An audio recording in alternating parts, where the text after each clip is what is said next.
This article is a joint effort between Mr. V.K. Raj, an industrial lawyer, and our team.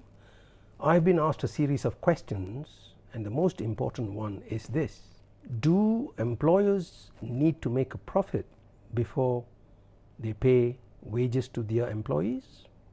Can an employer refuse to pay his employees if he is running at a loss? Is an employer excused from paying wages when there's no productivity during this coronavirus pandemic? Obviously, when there's a lockdown, there's no work. When there's no work, there's no income. When there's no income, naturally the degree of profitability will fall. But does it mean that the employee should not be paid his salary? The answer to that is a no. Why is that? Well, salaries are operational expenses. An employer or any businessman has to spend money on operational expenses before he can generate profits. So a lack of income or a lack of profits cannot by itself be an excuse not to pay wages. True it is that the pandemic has affected productivity and brought it to a standstill. What steps can employers adopt? Well, an employer could cut down working hours, or he could negotiate a reduced salary with your employees without terminating them.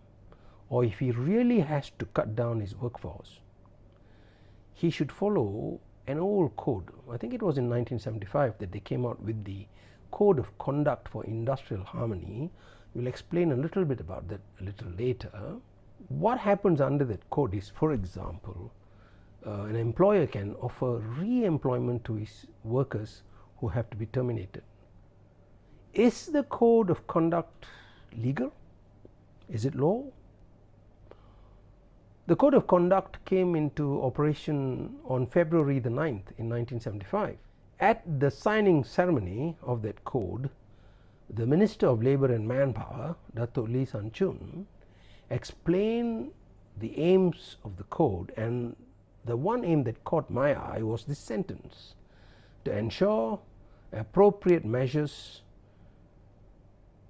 are taken to secure greater compliance of the code. What he's saying is, before you throw somebody out of his job, you must comply with the code. Does the code bind employers? As a matter of policy, in 1975 the government wanted greater compliance of the code, and the minister, I remember, said that employers should not offer up as human sacrifices their employees' security of tenure at the altar of profit. What he meant was, just because you have to make profits doesn't mean you forget about the welfare of your employees. These are strong words, you know. If someone comes and says, I think as a lawyer the code is not binding, I would find it difficult to accept that, because that would destroy the aim set out by the government as far back as 1975. How do employers treat the code now? What do you think? Currently, some employers take the code very seriously. Some exercise very good human resource and industrial relations practices. They are very particular to ensure that they follow the rules of the code, while others fall terribly short. They do whatever they like. So there is no uniform or proper procedure in place in this country, and somebody has to pay attention to this particular set of rules so that employees all over the world, whether they are in Asia or elsewhere, are protected. We, the employers, do well because of our employees. The greatest assets in any organization are its people. If we do not treat our people right, how are we going to make profits? The Ministry of Human Resources, I think, has to address this shortcoming, and it has to make sure that all employees are given this protection and must ensure that the code is complied with by all the employers. Well, how have industrial courts treated since 1975 the code? Well, they have taken a divergent approach. Some industrial courts have said that a great deal of influence is exerted by the code.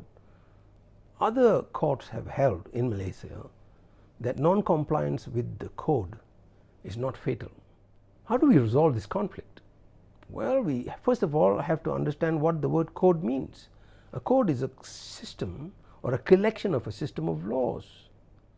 But unfortunately in Malaysia, some industrial courts have not accorded the code its rightful place, and I respectfully ask judges to rethink the position and to ensure that the employers should actually comply with the code before they dismiss their employees.